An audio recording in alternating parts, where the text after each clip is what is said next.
Hi, everyone. My name is Anthony Yong, and I'm from Asia Art Archive. And I'm speaking from Hong Kong. So good morning from Hong Kong, wherever you are. This is the sixth and the last session of the Art Schools of Asia Symposium.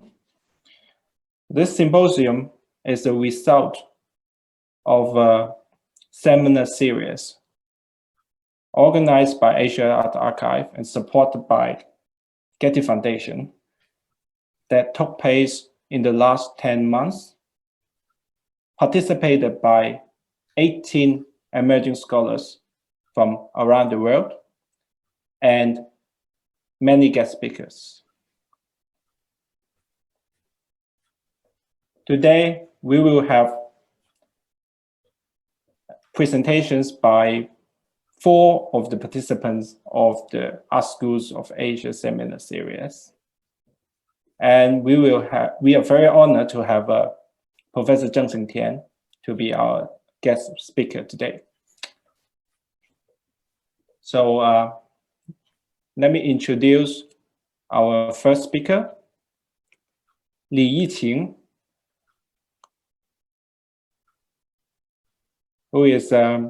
who got her PhD from UC San Diego in art history. And she is currently a postdoctoral fellow in the Peking University in Beijing. So Yiqing will be speaking from Beijing. I'm going to put a longer CV of Yiqing in the chat box so you can have a more detailed look. So may I invite Yiqing to begin? Thank you. Thank Anthony for your very kind introduction. It's my great pleasure to see our cohorts again today. And I feel excited to meet Professor Zheng. So I remember when I studied in UCSD, Professor Shen sent to us a lot of materials that you wrote as our reading assignments. And when he knew that I'm going to present in front of Professor Zheng, and Professor Shen said, you'd better do a good job because Professor Zheng knows everything about Chinese art history. So I hope I do a good job. And I look forward all the questions and comments from from Professor Zheng and our audience. The subject, let me first share my screen. Okay.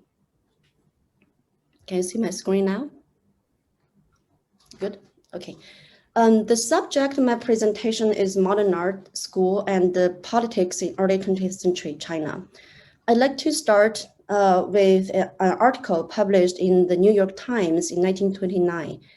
In this article, a German writer described his first impression of Chinese painting when visiting an exhibition in Guangzhou. As he said, quote, "The first impression we receive on the ground floor is about the same as that obtained when visiting a European art exhibit. This impression becomes stronger when we come to the real paintings. Indeed, we ask ourselves in surprise if perhaps by mistake we have entered an exhibition of modern French painting," end quote. This description correctly indicated Chinese artists' mastery of modern French painting techniques. Since the beginning of the 20th century, artists in Shanghai established a number of art societies to promote Western modernism. And among these societies, I focus on this yellow-marked one, 艺术运动 Art Movement Society. It was established in 1928 by Lin Fengmian, Wu Dayu, Lin Wenzheng, and other founders of the that were the first generation of artists who went to France to study modern arts. Later, they became the pioneering faculty of the National Hangzhou Academy of Fine Arts, the first nation-sponsored academy on modern art. As early as the 1910s, these artists joined the study work program sponsored by the Minister of Education, Cai Yuanpei. This report about their studies in France. And this is a portrait of Cai Yuanpei. Cai went to France in 1913, where he organized Sino-French Educational Association. The study work program supported Chinese artists to study in France with the goals of, quote, expanding civil education, importing world culture, developing Confucian philosophy, and advancing national economy, end quote. In the same period, the new culture movement advocated for learning Western science and democracy as a way of liberating China from the old feudalist society. The 1919 May 4th movement reinforced people's awareness of national crisis and pushed forward the movements against feudalism and imperialism. In Shanghai, the number of student participants in May 4th movement increased from 3,000 on May 6th to 20,000 on May 26th. In the field of art, Cai Yuanpei's 1917 speech, Replacing Religion with Aesthetic Education, redefined the art's role in society. He claimed, quote, art can cultivate people's sentiment of sympathy, elicit their pursuit for truth and beauty, and harmonize impersonal relationship, end quote. In 1919, the journal New Youth published Chen Duxiu's essay, Art Revolution, criticizing the conventional method of studying paintings by imitating old masters' works. The reforms in politics, culture, and art affected young artists to rethink the traditional culture and engage art in social reforms. For example, Wu Dayu's cartoon works demonstrated artists' new thoughts on the relationship between art and society.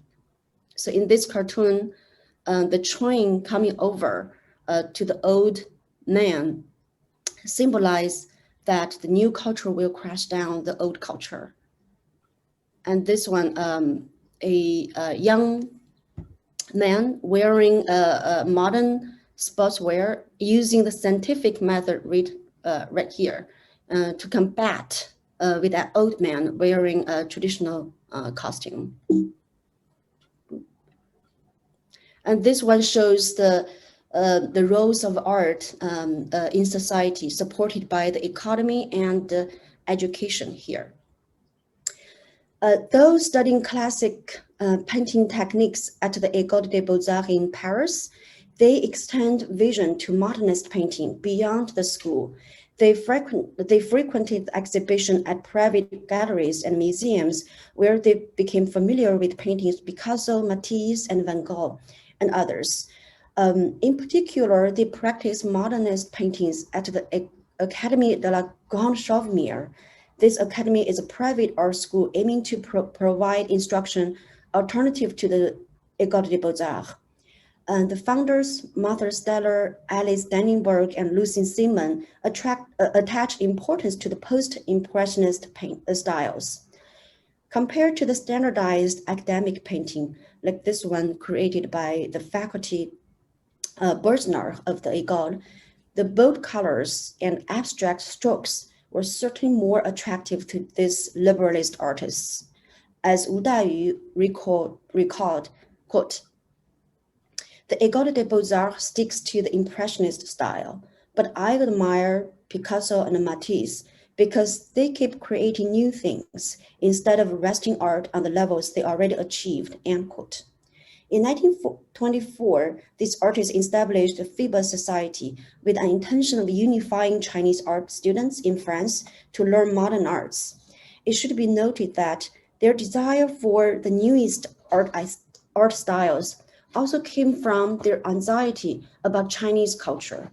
It is a mixed feeling of a fear that Chinese art would lag behind Western art and an eagerness to reposition China on the map of world culture. This intention can be observed in FIBA Society's manifesto, quote, concentrating on creating Western art through earnest studies in studios and make efforts on the Chinese-Western cultural exchange, end quote. For this nationalist interest, this society organized Chinese art exhibition in 1924 at the Palais du Rhin in Strasbourg. It was the first exhibition showing China's modernist artworks in West Europe. Cai Yuanpei sponsored this exhibition and wrote a foreword to the catalog.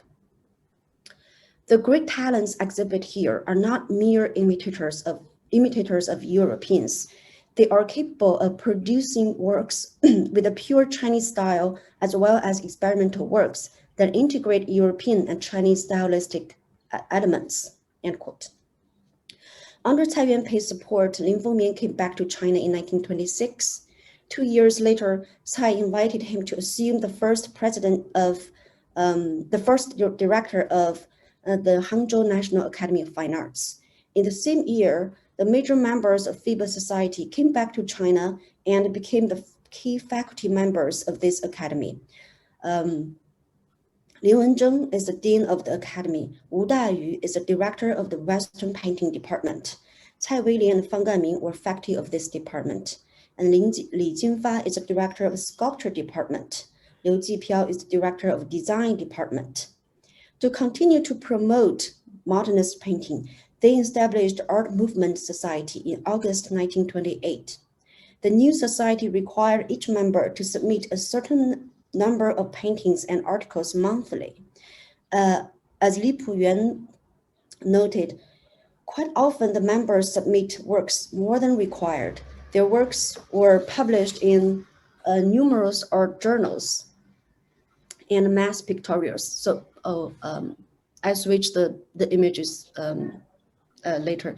So these are the posters of the Strasbourg at the exhibition international exhibition of the decorative and industrial modern industrial exhibition in Paris, 1925, and the FIBA Society members helped to establish this exhibition. So these are photos of the Hangzhou National Academy of Fine Arts, and these classrooms they established. So their works were published in numerous art journals and mass pictorials. And at the same time, they published art magazines and books to introduce Western arts and the theories to students. Under their influence, French modernism became a major interest of most students. As Wu Dayu remembered, quote, teachers and students are obsessed with Western modern art. Students ran to borrow the catalogs of Monet, Cézanne, Van Gogh, Gauguin, Matisse, and Picasso. These artists were unknown to most Chinese people, yet they found their home in the ivory tower by the West Lake, end quote. However, underneath this blooming surface, there were some obstacles that thwarted the development of modern art education. The feudalist ideology dominated Chinese society. For example, after the 10-year debate over the issue of using nude models, the genre of nude painting was still hardly accepted in society. By 1927, Beijing National Art Academy the nude painting in that academy was still condemned as a threat to social morality. Furthermore, the public audience did not appreciate art. As Lin Fengmian observed, quote, artists cannot create art for the sake of art because we don't have the freedom to express ourselves, nor can we create art for the sake of people's life because Chinese people are not interested in art at all, end quote. Finally, the Japanese invasion aggravated the national crisis. It interrupted nearly all activities of art. If this group experimented with modernist painting freely and peacefully in Paris, then in the late 1930s China, they needed to rethink the role of modernist painting in the political context of China.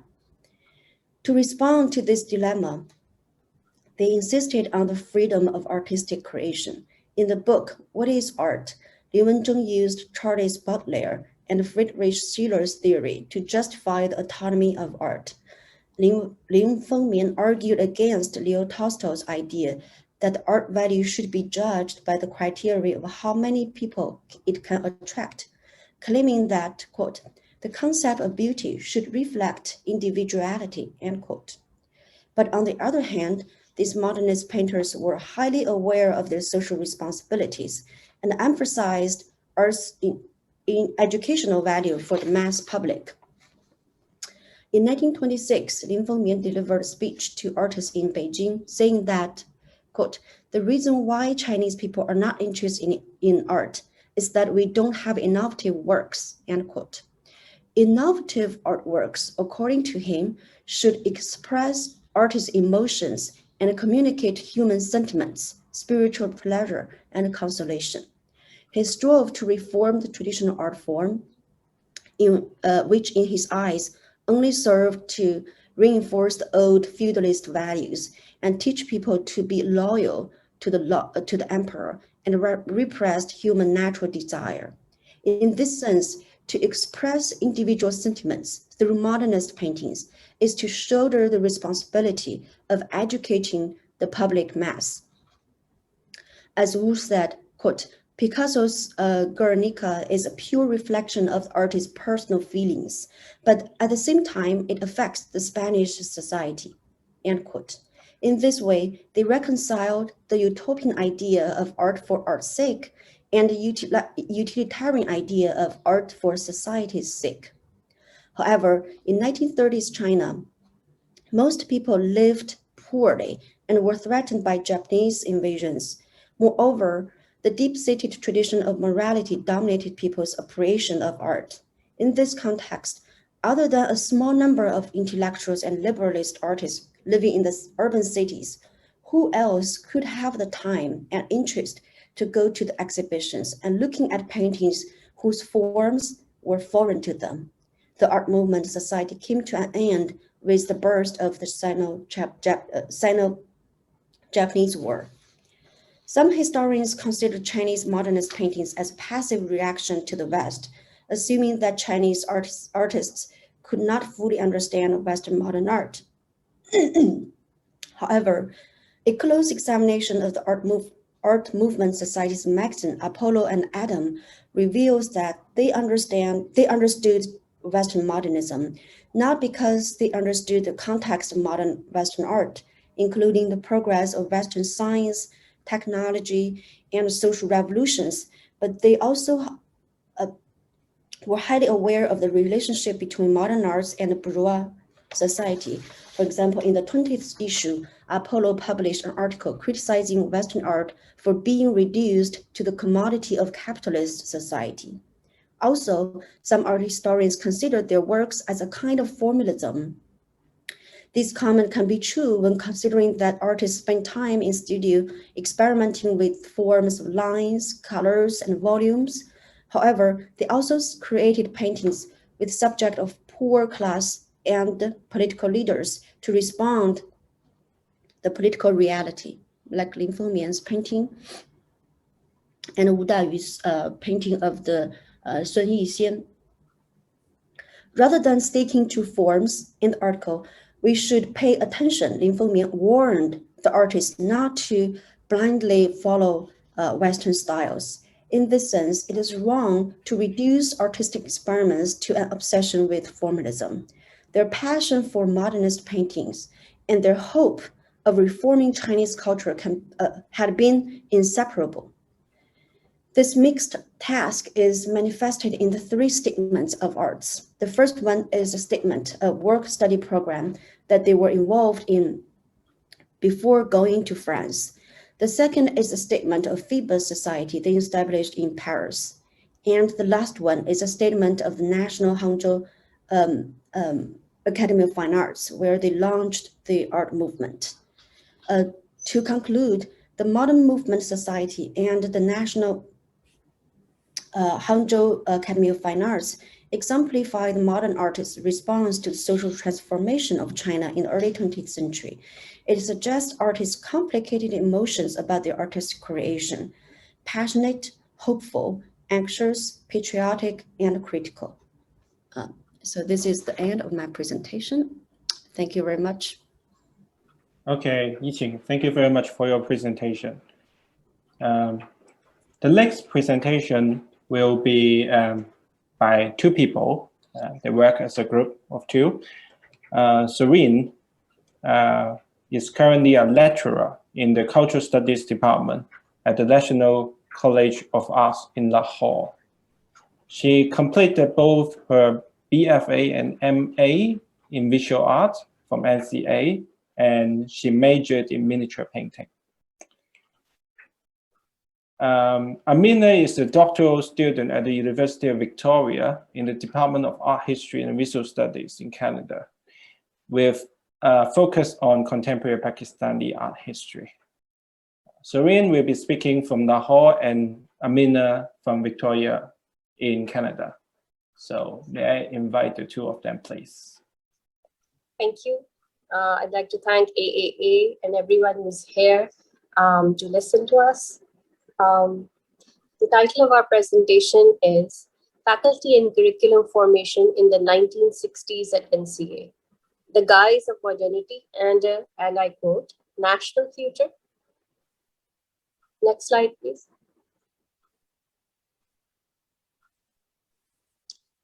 General Ayub Khan became the first military dictator of Pakistan in 1958. His tenure is cited as a time when, as a result of Cold War cultural politics, the state of Pakistan made modernization its main agenda, an idea which was promoted by the US, World Bank, and Ford, amongst other organizations. Apart from massive infrastructure building, as part of its education policy, the establishment of polytechnic institutes, scholarships, and foreign funding became just some of its defining features. In fact, much like Pakistan, most newly independent post-colonial states at this time were borrowing heavily to become like advanced Western countries. So it was not surprising that General Ayub's speeches and the Sharif report, which contained recommendations about the educational policy of the country, both promoted the idea that, and I quote, we have to catch up with other more advanced nations.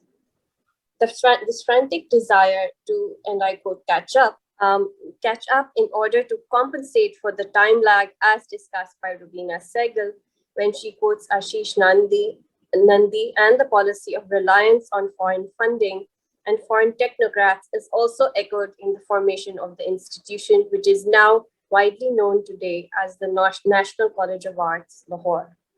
NCA was once an industrial art school established by the British in 1875 under the Kensington School model. It went by the name of Mayo School of Arts, and based on our archival documents, we contend that remnants of its colonial legacy were subsumed under the rhetoric of modernization on its conversion to NCA.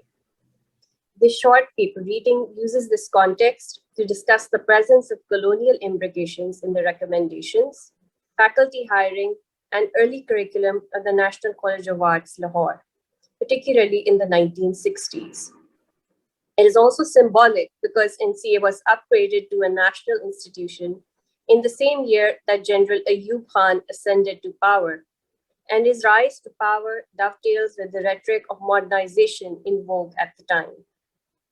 Mayo School of Arts, Industrial School of Art and Design, Mayo Memorial School of Industrial Arts, Industrial School of Art and Design. These were just some of the names proposed that reflected the lack of clarity in deciding whether European art was to be the foundation or should Mayo School promote indigenous Indian art. Ultimately, it was decided that casteism and oral transmission of knowledge promoted by the atelier/the karkhana system constituted irrationality according to colonial paradigmal thinking, and that this pre-modern vision of India must be replaced by a more modern version. Ergo, rationality, reasoning, and method would be employed to teach Indians to use modern techniques of traditional manufacture. Mayo School would organize national and international exhibitions that would exhibit these goods. The Kensington School model was transplanted in the curriculum of Mayo School of Art in India. The role of art in relation to design remained nebulous at this time, since colonial classifications failed to define or even situate South Asian craft or art given that in pre-modern India, the domains of art and craft did not exist as separate entities and they overlapped. As part of its admission policy, sons of artisans were preferred for admission as opposed to non-artisans. And the few salaried/educated students that were there shied away from doing manual labor, which led to the development of a new class-based casteism among students at Mayo School. Records show that Lockwood Kipling, the first principal of Mayo School of Arts, even complained about this, stating that a student refused to cut forms from a cube of wood, stating, and I quote, "But that is carpenter's work." Next slide. Documents from the NCA archives tell us that a more institutionalized form of this social formation was suggested and discussed briefly, interestingly, after the formation of NCA. Much like colonial administrators sitting down to discuss various visions of what Mayo School could become, this time it was foreign technocrats that were organizing policy matters and dictating that in order to be decreed, and I quote, modern, their foreign funding would be necessary. In a meeting convened in 1961, the notes of Dr. John C. Edison, Economic Advisor, General Planning and Development, were referred to. It was suggested that NCA must establish affiliation with the university, because in foreign countries, it was universities that were centers of higher education, and that in order to secure foreign funding, this was a necessity. Next slide. The advisory committee in the Ministry of Education briefly considered the establishment of institutes of industrial design and graphic arts at Karachi. Note that all these proposals were eventually rejected. NCA, affiliated with the University of Fine Art, would train and produce men required for what is described as, and I quote, a higher level. Institutes at Karachi would produce, and I'm quoting the document again, intermediary level personnel, while men at the lowest level would be trained at vocational schools. Can we consider that the creation of social identity in relation to art and design that Kipling was referring to and complaining about at Mayo School was once more being considered and reconfigured in the early 60s, but this time in relation to the training of teachers? Interestingly, what was implicit in this division, at least on paper, was the idea that fine arts would occupy first place, and men produced for these jobs would be highly qualified. Industrial design and graphic arts would occupy a middling place, while vocational training or manual labor, to put it bluntly, would be ceded to the status of what is described politely in the document as, and I quote, skilled workmen. In other words, teachers trained in fine arts would be most literate, and it was assumed less likely to do manual work as compared to designers and skilled workers. Even though modernization and development was the credo at this time, it is important to question whether, similar to hierarchies established by 18th century Western art institutions, was it being proposed that a degree in fine arts carried more privilege and would imbue certain teachers with the most cultural capital? In an anonymous interview with an eminent artist who studied in the late 60s at this time, he suggested that eminent painter Shakir Ali, and then principal of NCA, often discourages students from looking at older and more traditional works done by ustads for inspiration, which in part implied works done by teachers who had been associated with the Mayo School. The modern approach to art, validated and practiced by foreign qualified artists such as Shakir Ali, who had been exposed to the modernity of global metropoles, therefore was in any case destined to gain currency. The formation of a training college for art teachers who would be qualified to teach at primary, secondary, and intermediary level was also proposed for NCA. Next. This recommendation was rejected, but in the early years of NCA, clearly faculty that had been, and I quote, trained by foreigners was considered qualified enough to do this job and produce syllabi for schools in Pakistan. The center-periphery model now consisted of former colonized nations turning to global metropoles for the acquisition of social and cultural capital. As evidence, we have a letter signed by Jabila Zafar, a senior lecturer at NCA, who did in fact consent to prepare a textbook for secondary level students in the subject of art in Pakistan. Zafar had a postgraduate qualification in the history of philosophy and fine art from the University of London.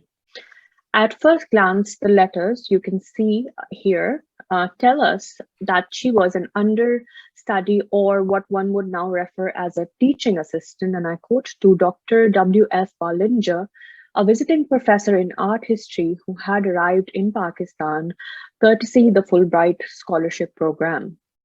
A Fulbright program. What it really does is affirm two things. The fact that a qualified foreigner, Dr. Ballinger, has validated both her capability and credentials means she can proceed to travel to India for research purposes. And secondly, importing foreign faculty was in vogue at NCA at this time, and in line with the trend established by General Ayub Khan for bringing in technocrats to oversee and, quote, train, unquote, Pakistanis. For instance, this page carrying the name of Fulbright scholars, part of a report from 1960, mentions two faculty members that were hired at NCA, namely W.S. Ballinger for art history and appreciation and James Palmer Boggs for advanced structural design and analysis. Other faculty members who arrived included Mary Lewis, who had an MFA, and John Terry, who was a visiting professor of architecture.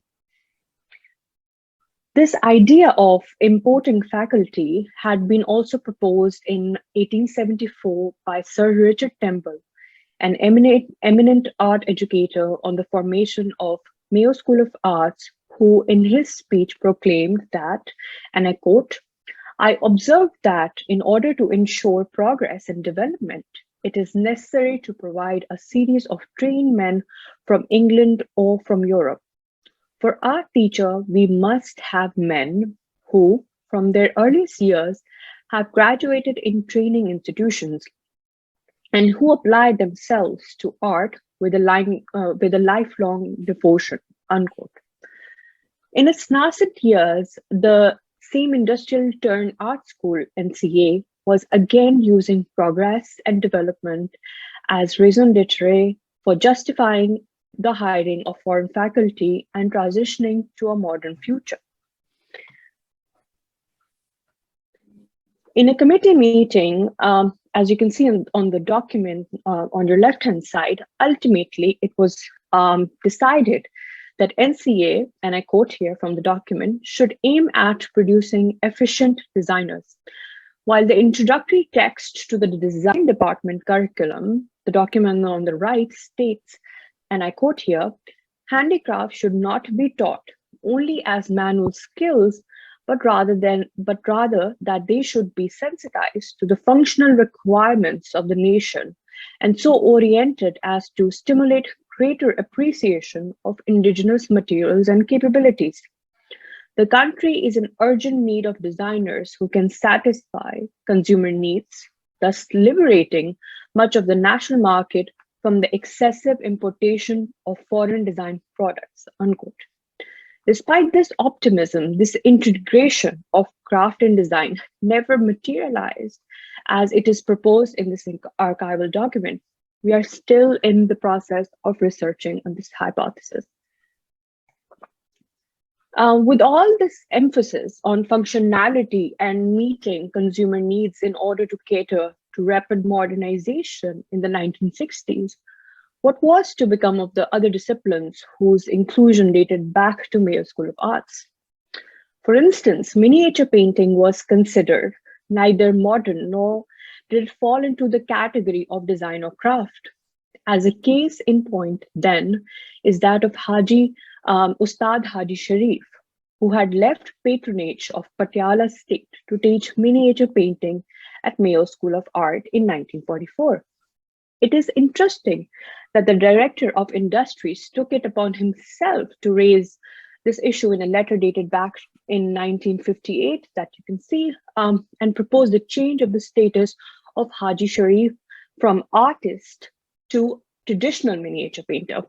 Small wonder then that a few years later, Mughal miniature paintings of Haji Muhammad Sharif were exhibited at Pakistan Handicraft Emporium, and it was the manager of the Small Industries Division who commented that the paintings were an inspiration, and I quote, to our present-day artisan, unquote.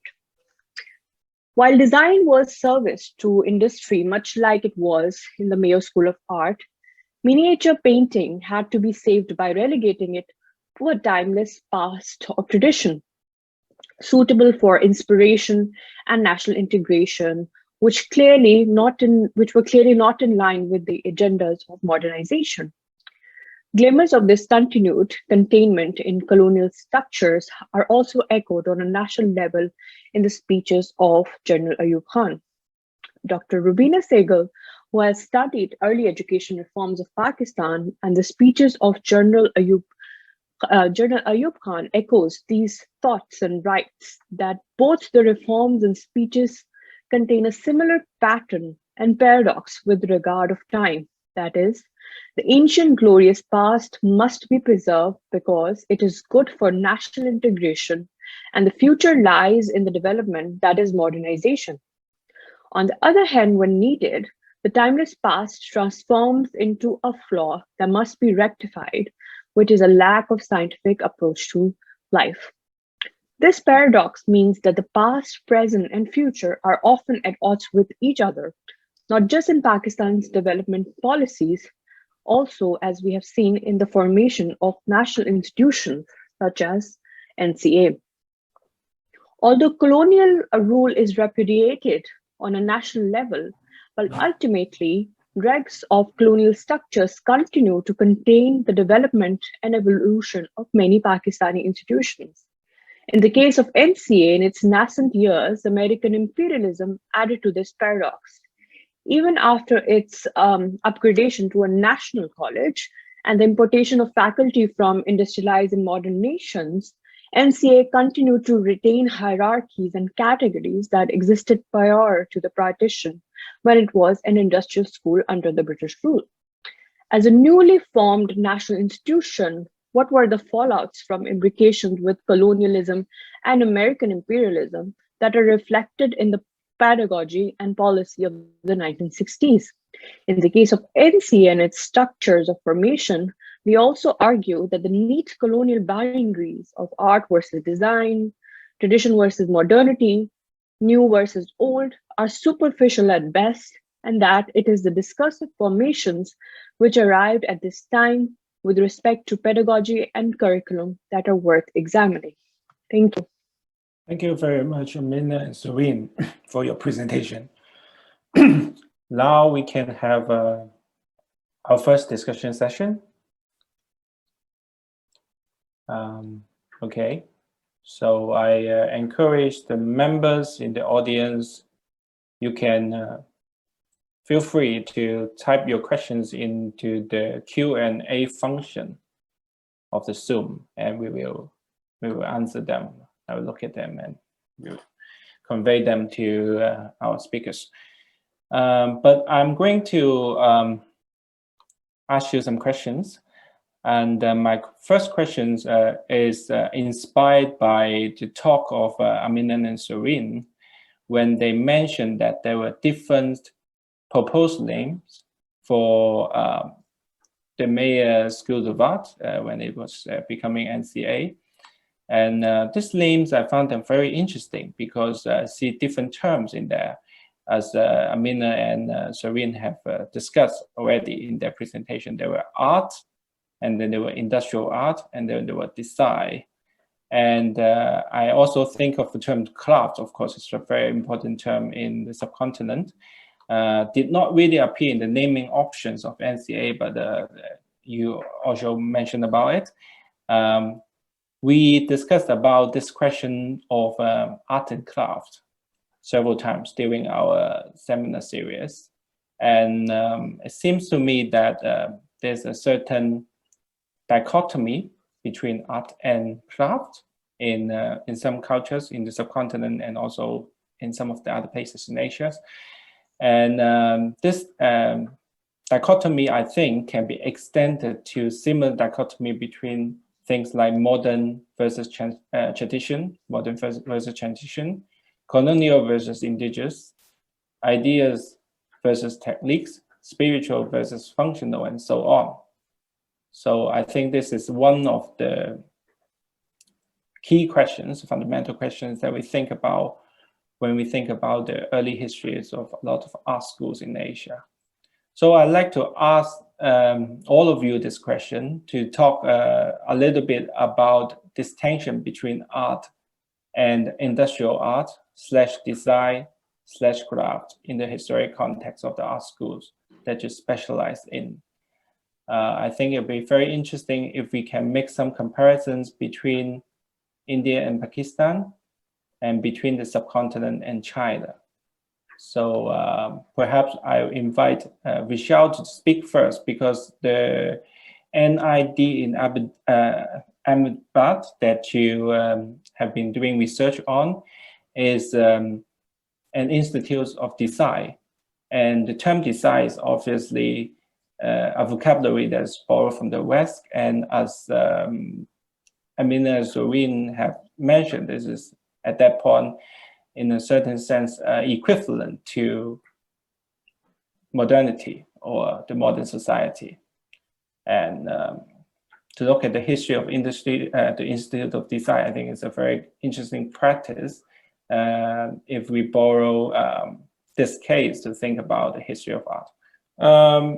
I think during our seminar series, we had some discussion about this, and I'm also learning because I work in China mainly, so I'm not actually learning a lot from you guys about the situation in the subcontinent. And it appears to me that through the discussion with you, I learned that there's a certain kind of relationship or equivalence even between craft and tradition, which I think is very interesting. Just like that, the idea of art was brought from the colonial discourse, or the art of fine arts from the West, and then local practices were, in a lot of cases, described as the craft of craftsmanship. I think this is something that is quite different from the context of China, because China itself, as in the case of the research of Yiqing in the 20s and 30s, there was a lot about discussion of the merging of art from the East and the West. So the tradition of Chinese arts was considered to be a kind of high art already. It was never considered to be a kind of craft, because China has a long and proud tradition of for example, ink painting and literature painting and things like that. And when it encountered a new tradition of Western arts like modernism and things like that, the discussion was always about how artists of New China should distill the languages of vocabulary of two traditions and make a new kind of art, like artists like Lin Fengmian and Wu Dayu have been doing. So Yiqing, may I ask you this question? What do you think about the relation between art and craft, or modern and tradition, were interpreted in a different way in China? Thank you, Anthony. You put forward a very fundamental question regarding the early modern art in the early 20th century. Actually, according to my archive research, when art as an independent discipline introduced to China, Chinese art teachers and the educational ministers, they all emphasized the functional value of art as early as the late 19th century. So I still remember one archive emphasized the value of art in drawing pictures for engineering. for commodity. So that is the very first, according to my research, that very first discussion about the value of art in the late 19th century and early 20th century. But that makes a lot of sense because at that time,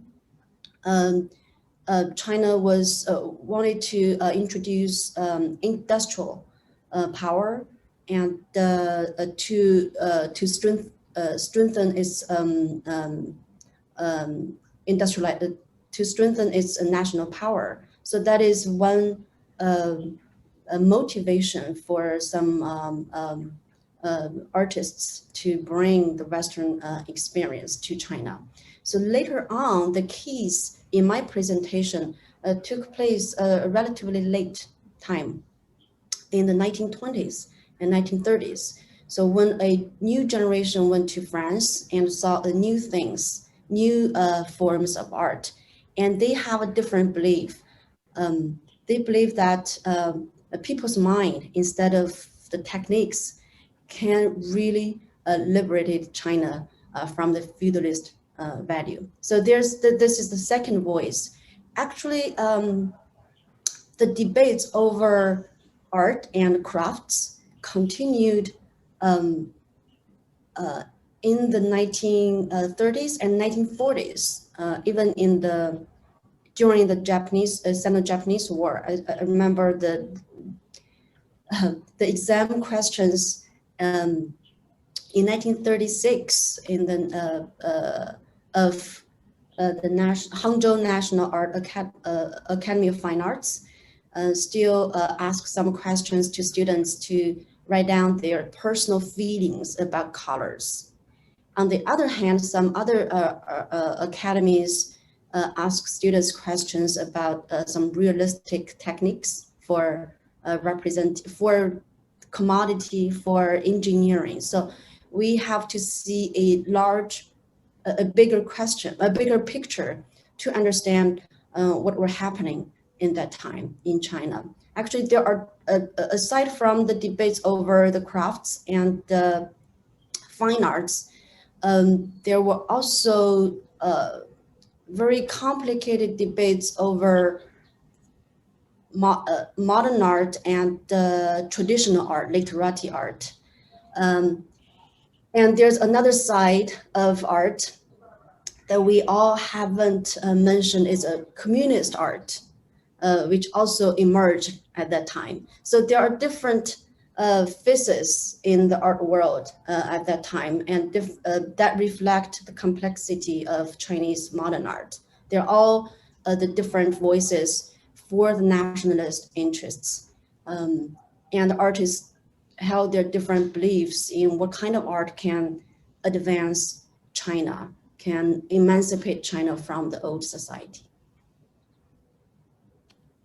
I think it's extremely interesting that you mentioned about seeing artwork as a kind of commodity in the late 19th century, early 20th century.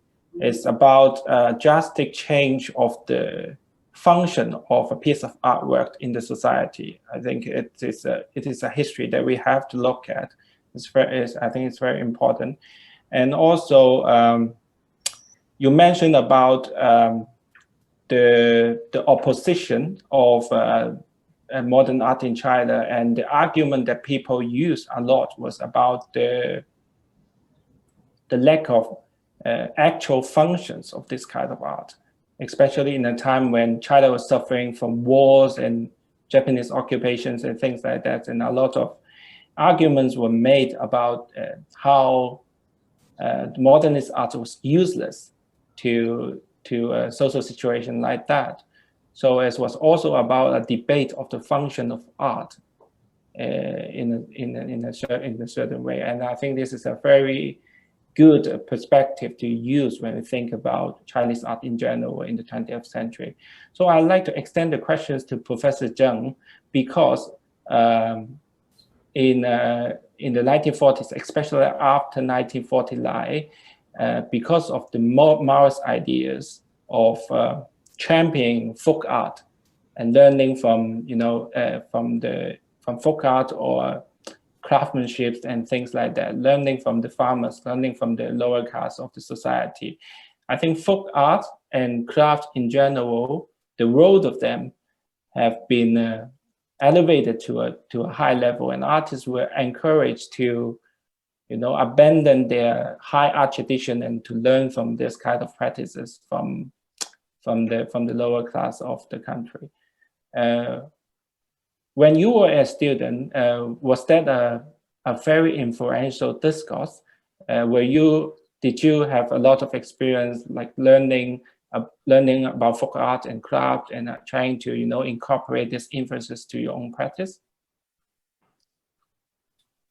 This is a very interesting question when you ask Vishal about the terms of the crafts or design. It reminds me the change of the terminology in China. When Hangzhou Academy established in 1928, besides painting, Chinese painting, Western painting department, we also have a 图案课, 图案系, or I don't know how to translate, patterns. They call this is the earliest patterns, term.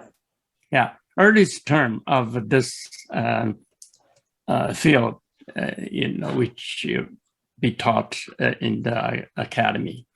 But later on in 1950, I think it changed to a more comprehensive name, applied art. Okay. 实用美术系. Yeah. So first was in Hangzhou. There was a quite large 实用美 applying art department. Then about 1954, 55, the faculty moved to Beijing to join the faculty in Central Academy of Fine Arts, form a much larger applying art department. Then they decided to separate from Central Academy of Fine Art to set up an independent, another school, which called the 中央工艺美术学院. At that time translated as the Central Academy of Art and Crafts. So here, the first time they used crafts, because the Central Academy of Art and Crafts introduced some traditional crafts in their courses, like traditional ceramics, or lacquer painting, or 景泰蓝, all this traditional art form. Only after 1980s, I think they start to use the name design. Okay. I think it followed the school, the name in the West, they called the Central Academy of Art and Design. And so this change, I think, reflected the view how to see this courses provide in an academy, what's the function of this courses and what it emphasizes. And you asked me another question about the high art and the lower, or we call the popular art. Folk art, yeah. Yeah, because in the academy before 1949, mainly it's concentrated in high art, fine, so they call it fine art. Mostly studio work, like paintings, drawings, sculpture. But only after of course, Mao theory about the cultural serving people was introduced in the early 1950s, but there were no course provided in the academy. Some students learn by themselves, like our generation, we learn how to do those pictorial book, 连环画, the comic strips by ourselves. But it was quite common among students that they like to do this because they can make money. They can get some income to support themselves. And only after 58, after the great leap forward, and the academy, like in Hangzhou, start to set up a section or a department for propaganda posters and the pictorial stories, 连环画, 宣传画 studio. I was appointed as a first teacher in this studio to teach, because I had some experience of posters and comic strips. So I was teaching in those classes for about 2 years, 1 year and a half. Then it closed. Very short life. Yeah. But I think that was a good experience to have those courses in the academy. Later on in Beijing, I start much longer department. They just concentrated in Lianhuanhua, in this picture books, and produced a lot of good artists from there. But it didn't continue. Another department about same time set up in Beijing is a folk art department, 民间美术系. Yeah, that I think is very important in their education, and I think it still lasts until now, which balanced their teaching system. I think besides the Western or from Russian influence, also there were a group of faculty members who learned from their own country, from the countryside, from the real craftsmen, folk arts artists, and then deliver those knowledge and technique to the current student. I think that's a very important improvement. Professor Zheng, you mentioned about this very special art forms and departments in art schools. I think they deserve more research, and I hope that someone will do that. You mentioned about the propaganda paintings department, you mentioned about the picture stories department, and you mentioned about the folk art department. And this, I think, very particular history about Chinese art. But there's also the mural paintings department, I think you're very interested in. Right. That is very relevant to the development of socialist art globally. So I think this is something that I hope someone will do more work on it. And I would like to also extend this question back to Amina and Zohreen. Can you also give us a little bit more history of development of this discussion between art and crafts from the history of NCA especially? And also I realized that you gave a very interesting statement in your presentation saying that miniature painting was neither art or craft. I think it's a very interesting thing I would like to learn more about. So thank you, Anthony. So it's very important, I think, to sort of understand that when Mayo School is formed, you have art schools that exist already. There's one in Madras, one in Calcutta, one in Bombay, and those are primarily concentrating on fine art. Mayo School was formed in 1875, and then Lahore was like on the outskirts of the empire, so to speak. And they chose to not make it an art school, but an industrial art school. And even the idea of craft or the craftsman is a constructed idea. At this time, you had industrialization taking place in Britain, and there was this idea or this urgency to sort of put the craftsman in this little gilded cage and say that, you know, we need to protect you from the polluting influence of industrialization. So there was this idea that, you know, he lives in this ideal surrounding. He's the ideal, it's the ideal life, really. So there is this very essentialist idea of what a craftsman is and what he does and the environment that he lives in. So they take that, which is problematic and constructed, and then they service it to empire, where they say, you know, these people will now produce for us, except that we're going to introduce drawing and make that, you know, the center point. But because clearly what the craftsmen or artisans used to do was predicated on instinct and not really on organization.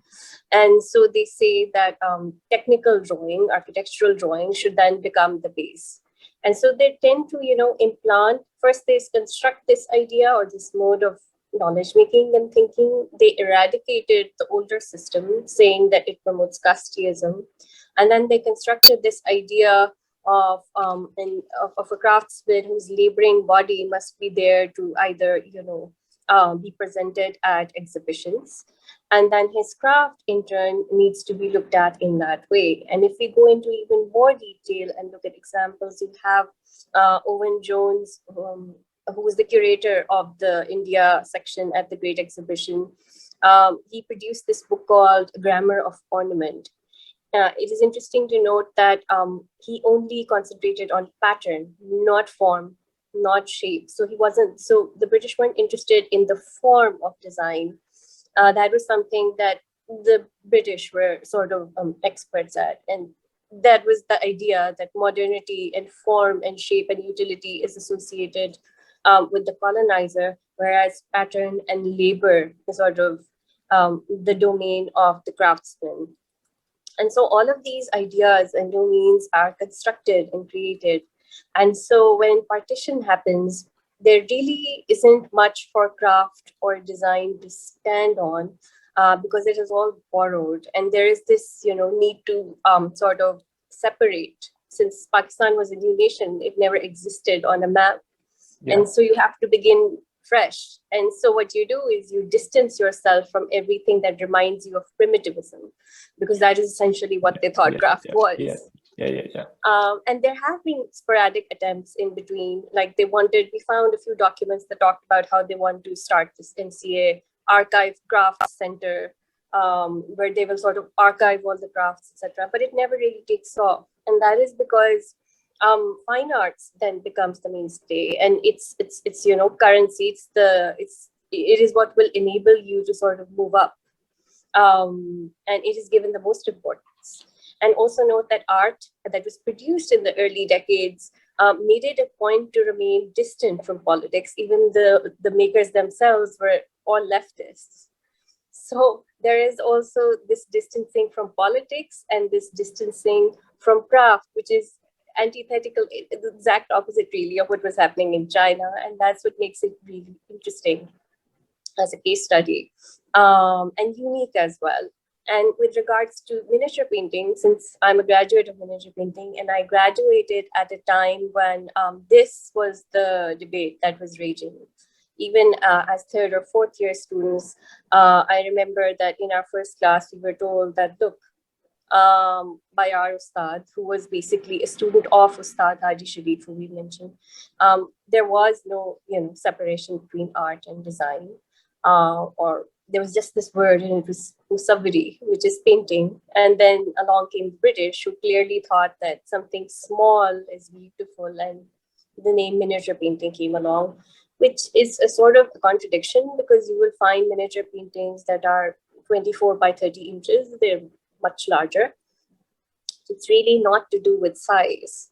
And there is also the fact that there was also, when I was graduating or doing my thesis, this idea that, you know, art means something that doesn't involve labor per se. This is something that someone said to me, and what you're doing is labor, because you're sitting there for hours and you're laboring away. And really, this doesn't come off as art. And at that time, we were too young to understand what the politics of it all was. But really, if you start tracing where these opinions and ideas were formed, you can trace them back to these, you know, this foundation, these frameworks. I mean, it wasn't really until the late 2000s, the early 2000s, that miniature painting sort of, found its way into international art markets, which is a whole different subject. Yeah. But I mean, it's interesting how this is how we started.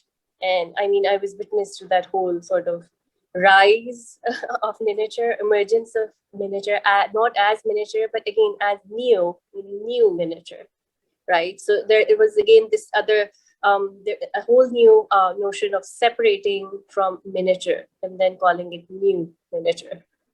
So at every step and stage, there seems to be a very conscious effort to sort of distance from the past, and perhaps in some cases even deny it. So I mean, what you say is extremely, extremely interesting. Amina, do you have something to add to that?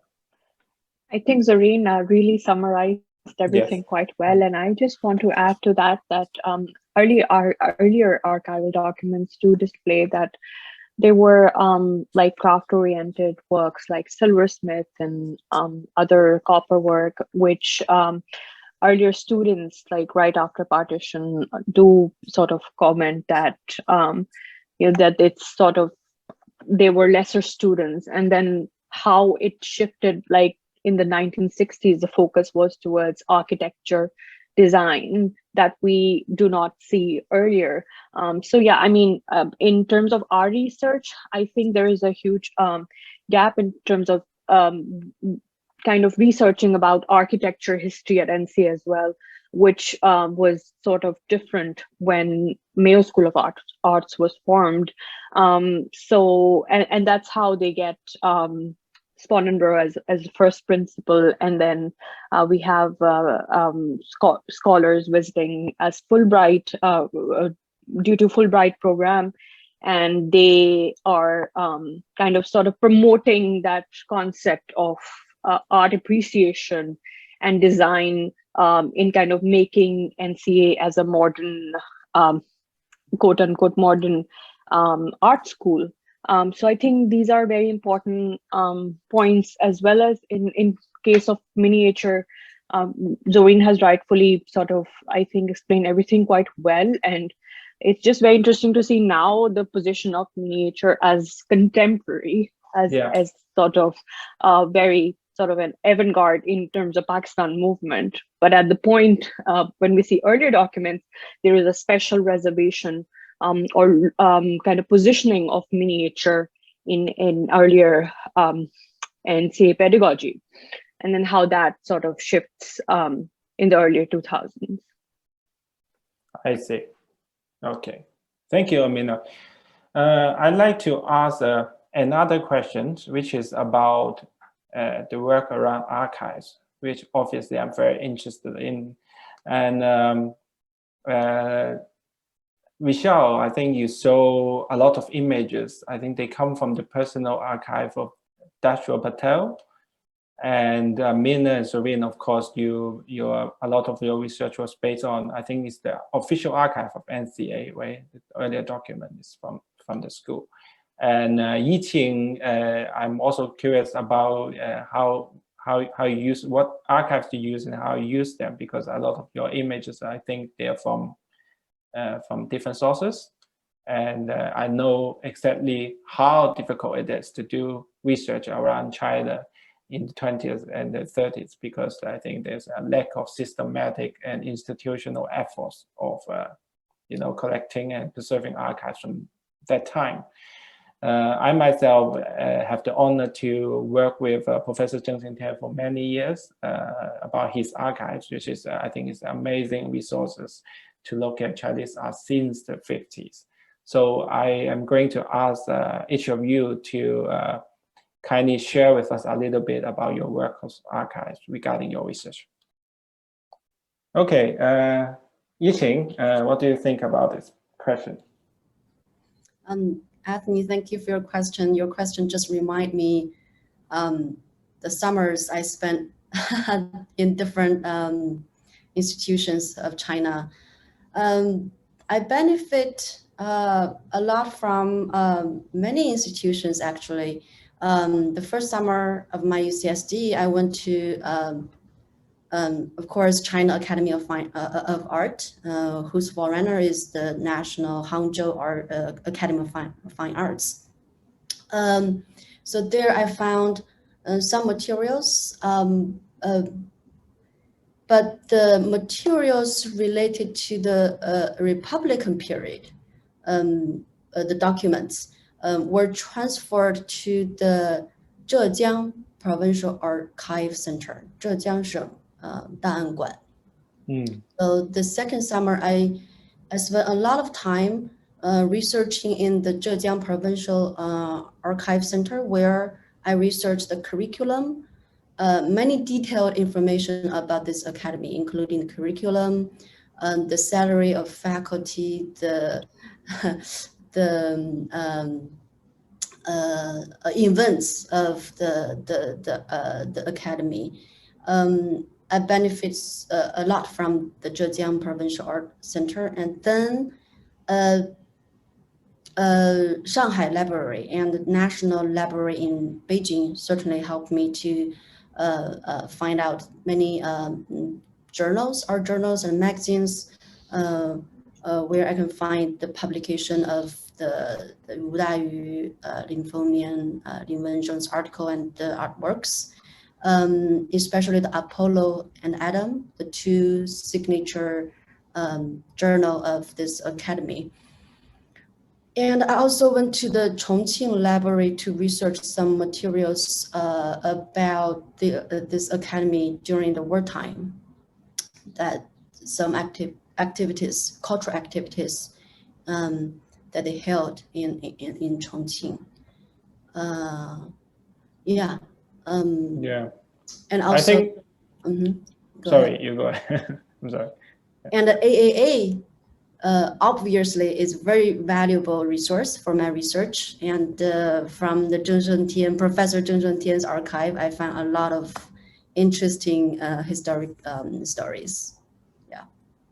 I think one of the biggest challenges of researching of the 20th and 30th of Chinese art is that a lot of artists that are relevant have passed away a long time ago, like Lin Fengmian or Wu Dayu, people like that. And I think it's very difficult to access to their personal archives, and because maybe they were safeguarded by the family members who are not in the art business anymore.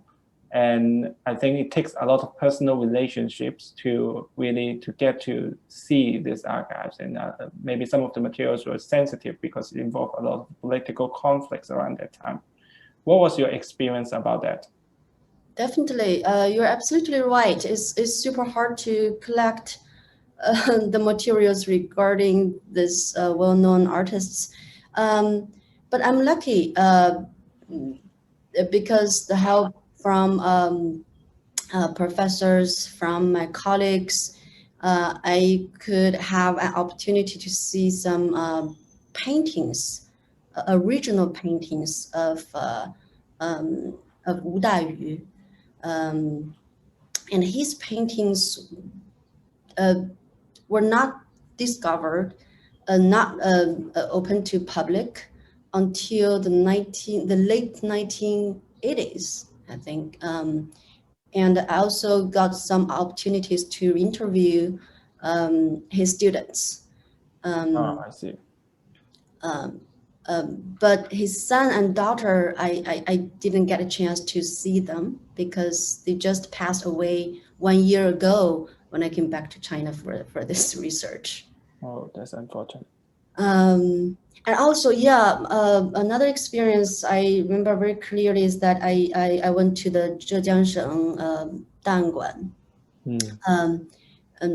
No allowance for, they're not allowed me to take any photos, of course. And so I just spent a lot of time writing down the archive documents, word by word. That's a very precious experience for me. I see. Also to Zohreen and Amina, I think you show amazing archival documents from the NCA archive. So maybe may I invite you to share with us a little bit more about the experience. And also I want to ask you this question because I remember we mentioned a very interesting question during our seminar series, that what cannot be revealed in the archive, even if we have a full, in the utopian world, that we have full access to the official archive, still there's something that cannot be revealed in the archive. For example, the student perspectives are usually lacking in the official archives. So may you share with us a little bit? Yes, thank you, Anthony, for this question. And I think NC Archive has really progressed in kind of preserving their archives, because originally when I first started to access the archives back in 2013, they were very less digitization, and it was very hard to access the files, and you had to sort of like manually view them in a very dilapidating conditions. But with time, because of digitization of those files, it was kind of easier for us to access those files. But at the same time, most of the list of holdings comprised of curriculum and documents, which were very well documented during the earlier part of 20th century, and not so quite much in the later years. And also some of these holdings were very important holdings were kind of destroyed as well due to flood and other, and I think there was one more incident that happened. Also in terms of omissions, as you said, that we cannot avoid them. So we faced problem while kind of accessing curriculums and documents which were there around the 60s or right after partition. However, the later documents are missing, and some of the very important files of these personal teachers, such as and principal like Shakir Ali, Bhairam Singh, and Abdur Rahman Chaktai, they're missing as well from the archives. And also in terms of what we say bureaucracy, because NCA is like a federal government institution, they, the archives themselves, the people in the archives are kind of hesitant in kind of providing personal files to some extent and kind of promoting, and that's what we discussed in our session as well, as to what extent do we display these documents to the public, and what is considered as like these official records that cannot be viewed in kind of in the public. So in that way, they also in terms of student files, we did not were not able to get a lot of information. So most of these information regarding the conversion of Mayo School of Art to National College of Art were kind of limited to the curriculums and to their general pedagogy, but not as much so in terms of course outlines. Yes. Which if we had those, I think we would have been in a sort of a better position to kind of locate our argument and add to our argument regarding the conversion and decolonization. So in that way, we filled this gap by doing or conducting interviews. And unfortunately, some of the earlier graduates who were part of the conversion, or when Mayo School of Art was converted to NCA, they have sort of passed away. So that was another limitation. But we do tend to kind of widen this project by looking at other relations with like the Mayo School of National College of Arts with Punjab University and other collaborations. So that might be help for our future project. And Zohreen, if you want to add to that. Yeah, so what I found unique about the NCA archives, especially if you look at a lot of the official documents pertaining to students, because you mentioned that there are limitations to the archives and there are voices that are not heard.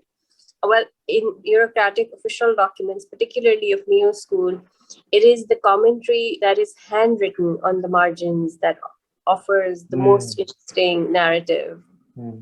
particularly, pertaining to artisans and craftsmen, and whether someone should be given a scholarship or not, whether their father or grandfather was a craftsman or not. And so there's this whole other narrative that is scrawled all over. And yes, deciphering it was quite a task. But this is the sort of the narrative that I feel is also worth exploring. A lot of the NCA archives are still not organized, or there's this wonderful archive of photographs of objects and things and settings, and it's at the moment it's a struggle to locate the year, the location, or what we're exactly looking at, by whom. So there are these limitations, and it's going to take time to sort that out. But I mean, you can sort of sift through the official narrative to read in between the lines to find clues that might lead to options that sort of overcome this idea of, the unheard or the marginalized voices, or the perspectives that are lost. Because even when we did do interviews as an alternative to, not being able to find course outlines, not being able to find curriculums, we found that people were either hesitant, or, I mean, with age, you forget. They just weren't able to remember what they did in art history, or what it was, or who the teacher was. So even if you set out to sort of look at alternatives to the archive, or draw parallels to the archive, there are limitations in that as well. And so the truth is something that you have to sort of stitch together with this and that, and a lot of conjecture, really. I see. Well, thank you very much. I think I can listen all day long to you about the fun of working with archives. It's really amazing.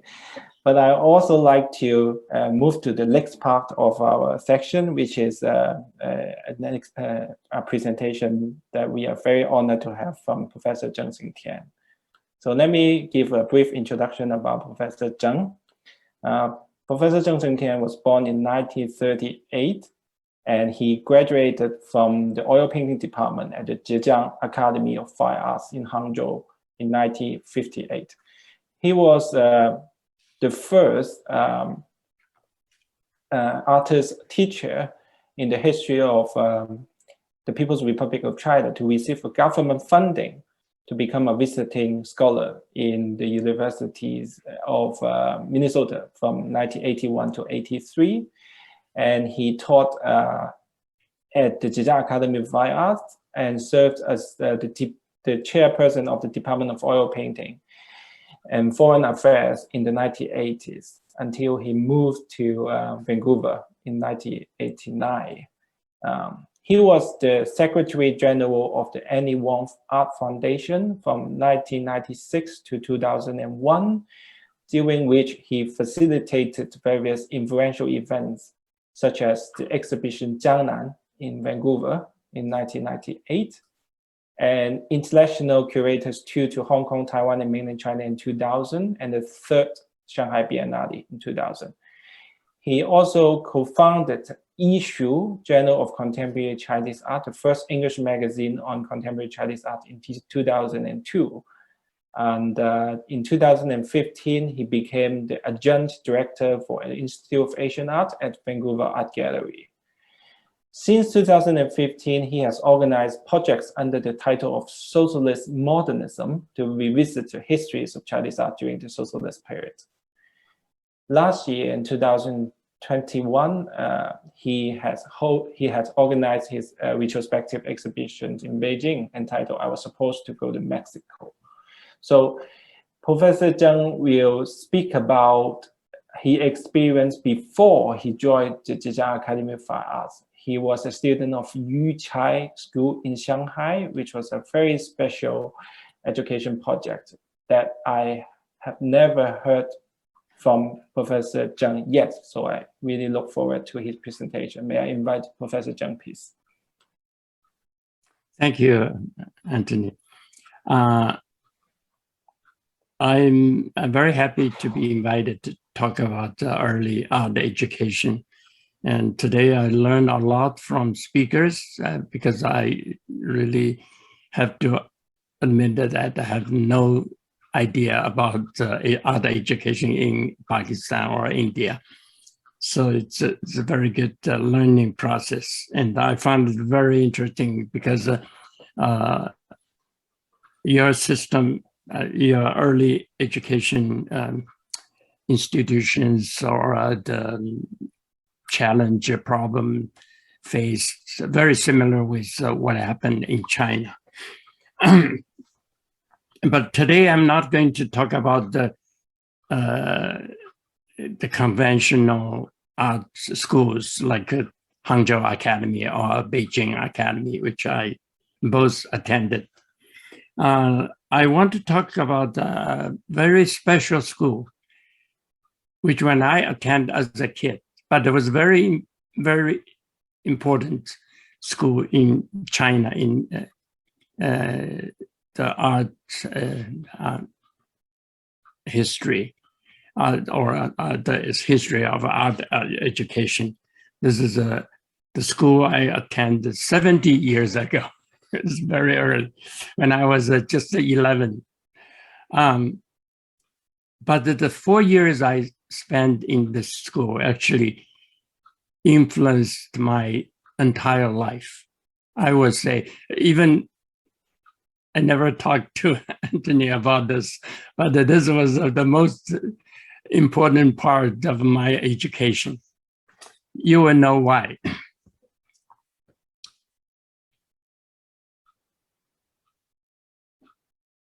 Yuchai, you know, in English we can translate as a nurturing talent or cultivating young mind, something like that, you know, educate young people.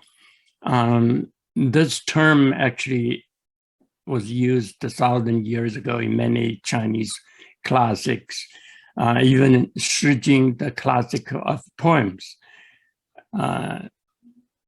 which describe the happiness of nurturing talent.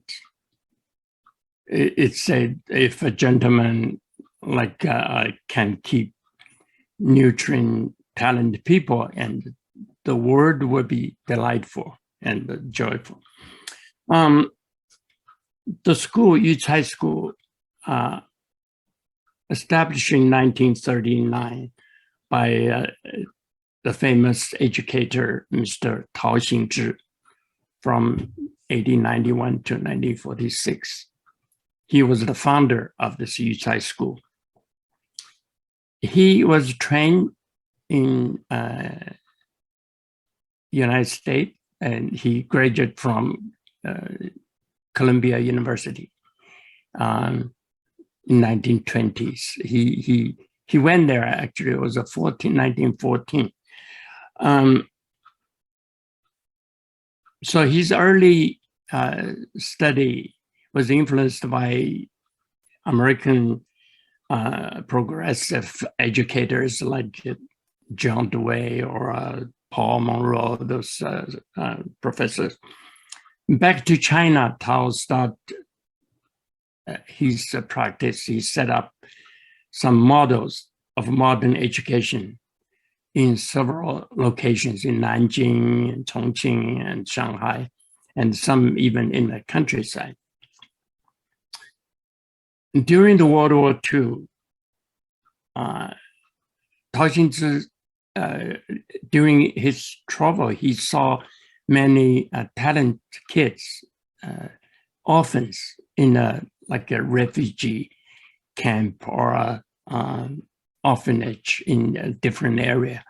I remember one story is that he saw a young boy which had no training in music, but showed great talent in music. Play violin in front of him. So he make up his mind. He said, I want to set up a school to help those orphans and those kids which had no family support. And he want to build a place for them to live and learn. So in 19 1939, when he was in Chongqing, he found this old temple in this picture called the Ancient Holy Temple, 古圣寺, in a small county near Chongqing, which is perfect for his idea. So he find a way to get this temple and set up, find some sponsorship and establish this school as Yucai School. And he hired some famous scholars and artists to teach. And actually, you look at the list of teachers at that time, almost include all important people in music, in drama, in literature, in art. It's like a full star list. In art, we know like a printmaker, Cheng Yanqiao, or Wang Qi, and in dance, like Dai Lian, and in literature, like a poet Yiqing, Ai Weiwei's father, and many important names hired to teach. Of course, they are not a full-time teacher. They come to teach a course, and maybe once a week or a couple of times a week. But the student had the chance to meet the greatest teacher in their time to study. Yucai School was in this temple for about 7 years. The end of the war, they moved to, part of the class moved to Chongqing, to the city. But after the war, part of the school moved to Shanghai, set up in also a suburb, a countryside near the city. Unfortunately, Tao Xingzhi passed away in 1946. So he didn't really work in Shanghai. And I, myself, when I entered the school, he already passed away. So I didn't have a chance to meet him. But the principal of the school, Ma Luxian, was a very good student of Tao Xingzhi. So he followed everything Tao taught him. And so we were, I think at the time I studied in the school, still follow the spirit of the great educator Tao Xingzhi. Here is a poem he wrote about learning painting, learning art. So he said, painting for the common people. Painting for the common people, painting in the crowd of the people. Learn to paint from the people. Teach the people to paint. Paint the people, paint people's fathers, paint people's mothers, paint people's children, paint what people love and hate, their sadness and happiness, their works, rest, and struggle. Paint the ordinary and the greatness of the people. Hand painting in every house of the people. Beautify the countryside, beautify thy city, beautiful China, beautify China, beautify the world. Give comfort to the people. Enlighten intellect of the people. Stimulate the creativity of each and everyone. Create a new word that the people would like to have. So from this poem, you can see he actually read this to the student in Chongqing. You can see his idea is more like what Mao promoted in Yan'an in the conference. But this is much earlier than Mao. So he emphasized that education is for people, not on painting. So he in the school, actually, he organized the courses in the project to very closely connected to the local people. The farmers live nearby. And from very beginning, he taught the students, your purpose is serve the common people in the country and even in the world. So here's one newspaper published in 1942, all made by the students of Yiqing School. So some 13, 16, 15. So it's like a high school level, but they have a special courses in art. Here's a short article introduce the painting section. I entered school in 1949 when New China already established.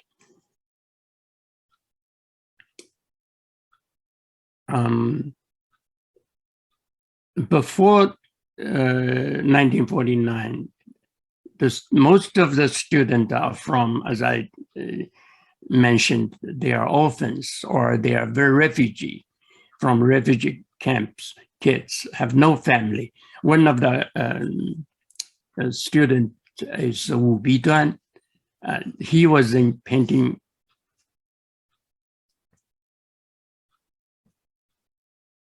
He was in printmaking class in 1940, around 1940s. And this is his woodcuts he made in 1941. But then he became a very good artist and professor in Central Academy. He's still alive. He was, after the revolution, he was sent to the Central Academy of Fine Arts and also was sent to Russia to study in St. Petersburg, at that time called Leningrad. He studied in Repin Art School, Art Academy, and learned printmaking. So coming back to Beijing, become a professor in printmaking, and still quite active in doing his artwork. This is just one of the example. Actually, many famous arts in Yiqing School. There's a music section, and drama section, dance section, and also section of literature and journalism. Many famous students now in our alumni list, although we don't really have a connection with each other, but you know their names. You know, you see someone is playing in a very important stage in Beijing or in Shanghai, a musician or a conductor or an actor and actress. Actually, Yiqing really achieved that goal by cultivating produce talent artists for the country. So I went to the school in 1949. Actually, very soon we have a tour to Anhui province to join the land reform movement. So that's also was kind of a tradition of a Yiqing school. Is they don't want the student to only study in the classroom. They will send you to the countryside or to some other working place. I think this school, what's special about the school? is their arrangement. It's not that the courses, it's the curriculum, they are very similar with the normal art school. Like we do have a drawing class, painting class, and also we learn like color, anatomy, and art history, art theory. Those are very similar to the normal art school. The differences are the arrangement, how to teach you, and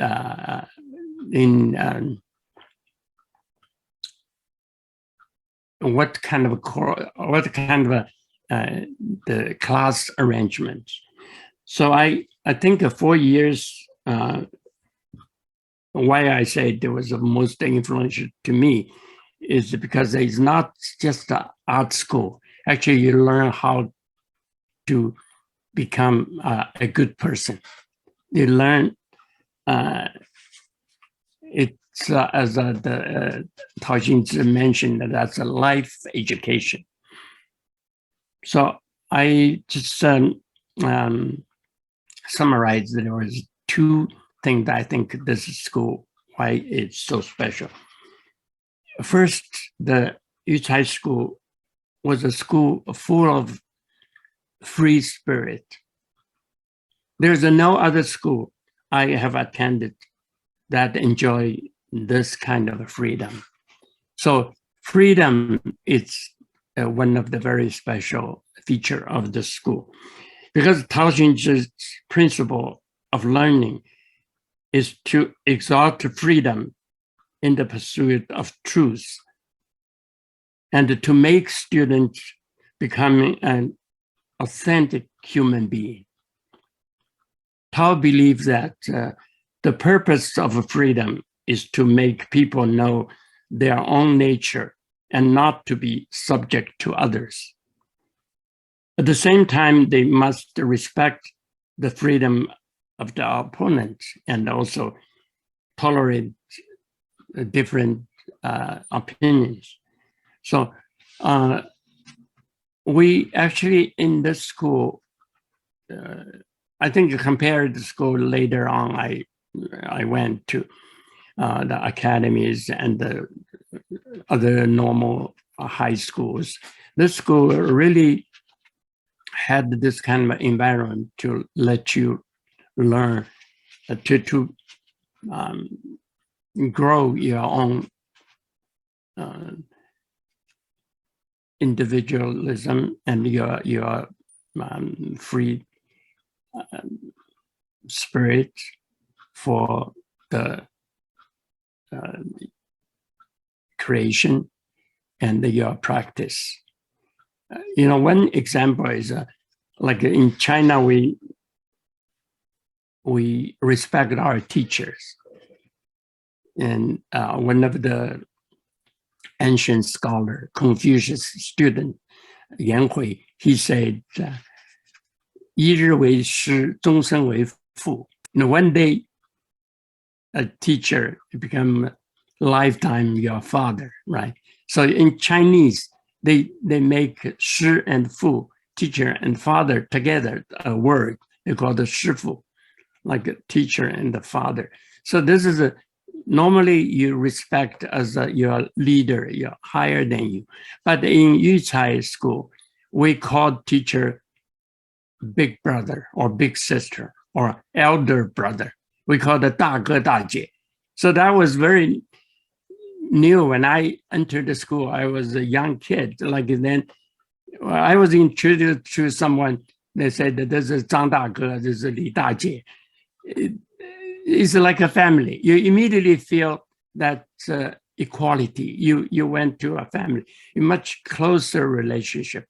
The student like siblings, even the teacher, and they are not someone you have to just obey or listen to, but you're a family member, so you can trust, you can rely on. So that kind of relationship, I think it's very unique. This is only in Yucai school.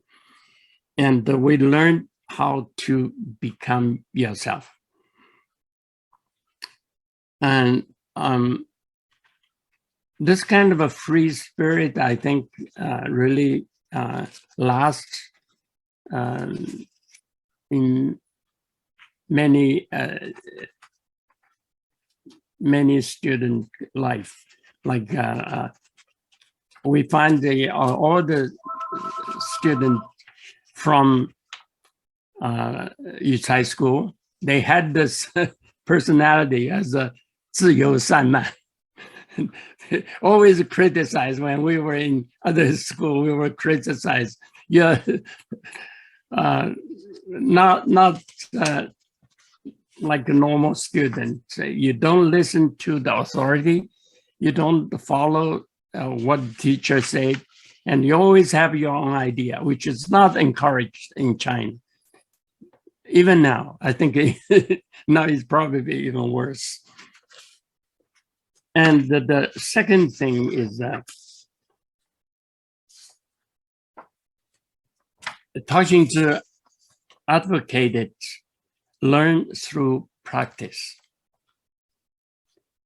This theory comes from a Chinese philosopher, Wang Yangming of the Ming Dynasty. Wang said that knowledge and action are one. 知行合一, but the Tao changed the order of the word because he, after many years of study, he said action and knowledge are one. 行之合一, not 知行合一. So that's why he, from this change, he had his name. He also changed his name to, he used to be called Tao Zhi Xing. Knowledge is the first and action is the second.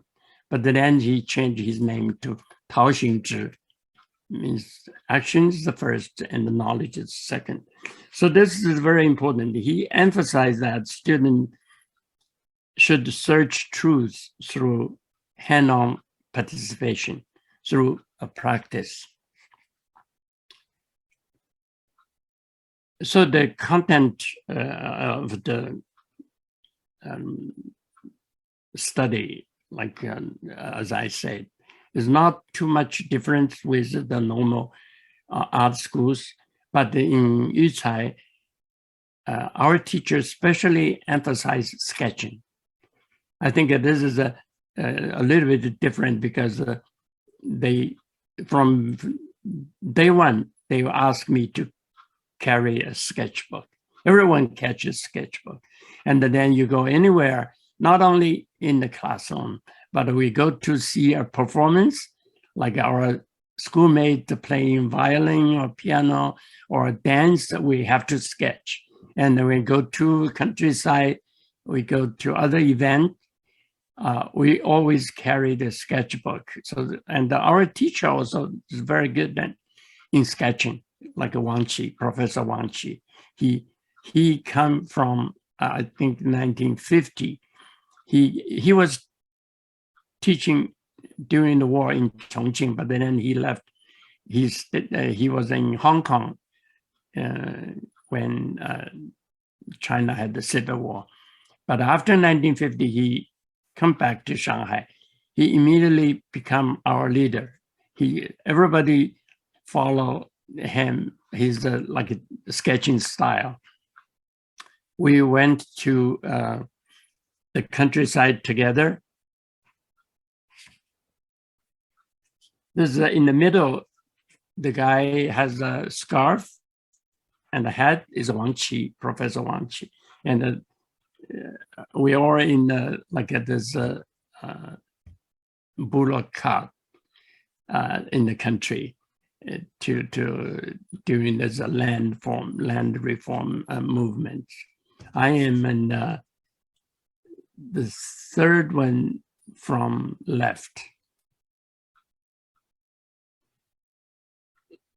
Also, he, as I mentioned, he invited a group of experts to teach, just give us a different kind of experience. the school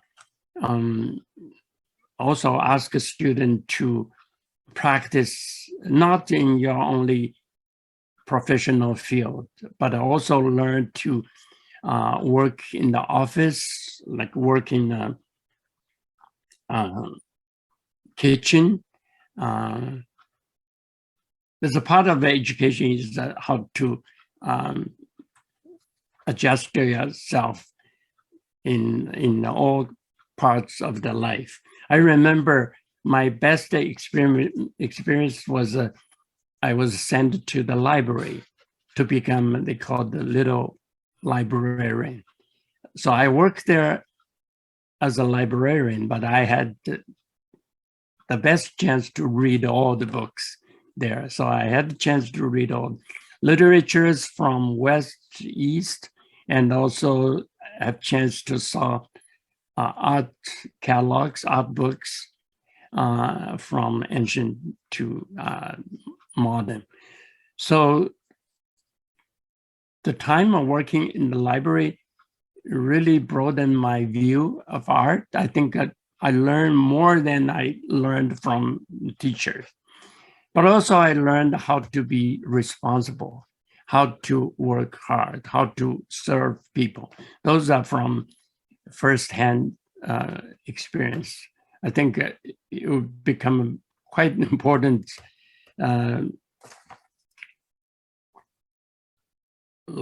interest in my later life. Like when I went to Hangzhou Academy and later on in the United States, I always have very close relation with libraries there. I always had the good friendship with the librarians, and I always visit, help them, and really love to be among books and catalogs. So I think because time limit, I just said give you a very brief picture of this special school. Although Yucai School was closed in 1953, during the time China restructured the whole education system and forced this school to close because they cannot, the school cannot fit any other system. So the school was closed, and we were, some of the students were selected to art schools like Hangzhou Academy. 12 students, including me, were chosen by the teachers from Hangzhou. So we become a student of the academy when at the year of only age of 15 and 16. So very young, we were able to attend the academy. But now in China still, even the original Yucai school was not exist, but in China still have probably 100 of schools after the name. They use Yucai school in Shanghai, in Chongqing, and in other cities, because they want to still follow the tradition of Tao Xingzhi's education idea and the thought, and also carry on the tradition of this very unique school. Thank you. Thank you very much, Professor Zheng. This is an amazing chance for us to listen about Yucai School. It's a very special case that which history hasn't been written so much. Professor Zheng, you were a very special artist, even in the 1960s, and we know about your history. You were someone who trying to look for different kinds of vocabulary and expressions in art, even in the time of the domination of the Soviet socialist realism. And you make tremendous contribution when you were teachers in the 1980s by supporting the freedom of a lot of young students who were trying to do things that were different and explore individualist and experimental languages. And with your introduction about the Yuchai School, I think we understand a little bit better about why and how you become such a special person and as an artist and also as a teacher. And I think this is a reminder for us because in our seminar, we mainly focus on studying art schools in the university level. But for artists, the experience of education was definitely not limited to university level. The high schools and other kinds of experience outside the institution would be equally, if not more, important for artists to develop themselves. So this is something that we should bear in mind when we do our research. And I have one question for Professor Zheng today, which is a little bit experimental, I have to say. I have a hypothetical question that I want to ask Professor Zheng, since you talk about Yuchai, and we know that the history of Chinese art in the 20th century was tremendously influenced by political events. We know that 1949, the establishment of the People's Republic and the establishment of the communist regime was a key event, and it changed a lot of things. And this is the existing historical discourse. And from your presentation and also from the presentation of Yiqing, we learned about the different situation before the communist regime, the kind of different possibilities that existed, but most probably were erased because of 1949. So the question I want to ask you is, what if there was no 1949? Of course, it's just fictive, but it's let's speculate. What if there was no 1949?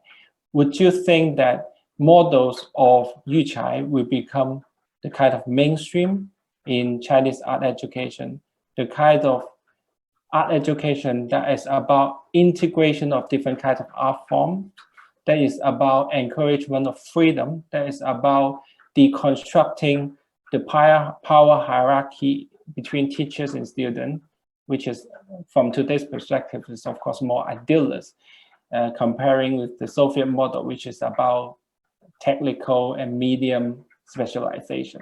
So it's a very different model.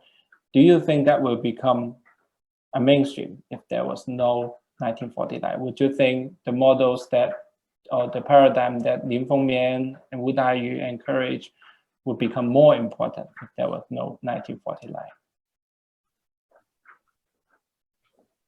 I think this is a difficult question to answer, but we can examine it in another way. Not directly answer your question, but we would think something which not stopped by 1949, by the communist revolution.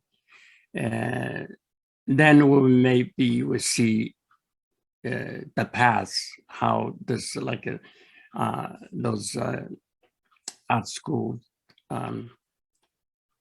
would be going, the direction what they will go. Yuchai is not never a mainstream school. It's I'd say is a unique, is an alternative. It's like a special school. Even the format of Yuchai is all boarding school. Is like all the students live in the school, eat in the school. So this is not other school system.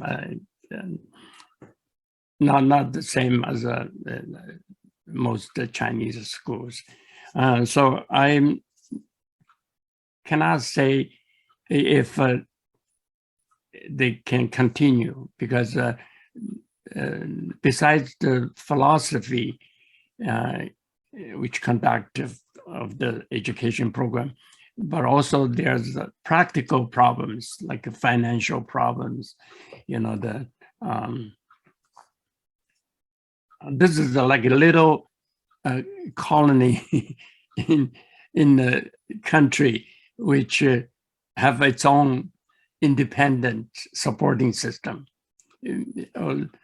Like when we were students, almost like in a commune, which we don't pay any money and we get food, accommodation, and the art supply, by managed by the school. School get the sponsorship not only from China but from outside. A lot of money from, I think, the missionaries, Western missionaries at that time. But I want to answer you by introducing you to the situation in Taiwan, because part of the art education in Taiwan was the influence actually carry on the tradition of Chinese art schools like Hangzhou Academy. Like in 1949, when the nationalist government moved to Taiwan, and some scholars, artists, teachers are also followed. They moved to Taiwan and become a prominent teacher there. And like in Taiwan, one of the most important higher education in art is Shida, is a normal Taiwan normal university. The art department of normal university used to have a department chair trained in Japan. But in 1949, when nationalists moved to Taiwan, Professor Huang Junbi, ink painter, he taught in Guangzhou and Shanghai and Hangzhou before. So he was appointed as the chairman for the art department in normal university. But also he brought, or this I didn't do the research, but he had a colleague also from Hangzhou and from Nanjing, from Zhongyang Daxue, which he taught before Taiwan. Yeah, like when women artist Sun Duoci also teaching in the Shida, was a Xu Beihong's student, and also really know that she was once Xu Beihong's lover, and also artists like Zhao Chunxiang, that's from Hangzhou, graduate from Hangzhou. So the teaching, I think the teaching method or curriculum are very similar to what they had in Hangzhou. And if in mainland China, the government didn't change, I think those Lin Fengmian and Wu Dayu was still probably a leader of the school for quite a few years. But unfortunately, they left the school in early 50s because in Hangzhou had a campaign against modernism. They called the 新派化, 反新派化, against the new painting style. So this has become a political campaign, and Lin Fengmian, Wu Dayu, and the many students who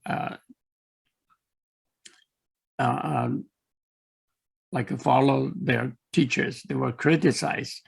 They had to leave the school. Some teachers are fired, Ling Fengmian was just left the school, still kept the job but didn't teach. Someone even was arrested, like a Ding Tianqu. Yeah, was arrested, and then several students left the school too. So China, about 1950, 1951, it's already the school completely changed because the leadership changed and also the direction moved to socialist realism. But in Taiwan, you can see the same kind of a system as the Hangzhou Academy of Fine Arts. Later on, they established Taiwan Art Academy, and also many teachers are from mainland China. One of the most important teacher is Li Zhongsheng. Li Zhongsheng also from Hangzhou Academy, but he studied in Japan for a while. He went back. He was one of the members of the Storm Society. But Li Zhongsheng was very influential in Taiwan. He taught modern art to many young students and who later on organized a modernist group like Wu Yue Hua Hui and Dongfang Hua Hui. So this very similar with the New Wave movement in China in 1980s, but it was almost 30 years earlier. Much earlier. 30 years earlier. So that means the time in China stopped for 30 years, not stop, but going to other direction. But eventually then in 1980s, and that modernism was reintroduced to China, which led to the 85 new movement. Yeah,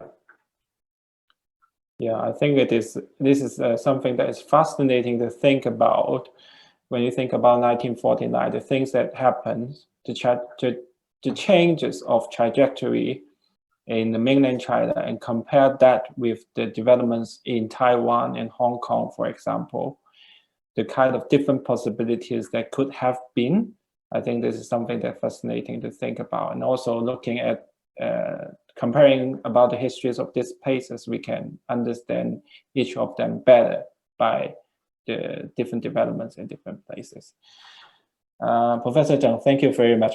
And I think we are about to run out of time. I want to ask if our participants have a final remark about our section.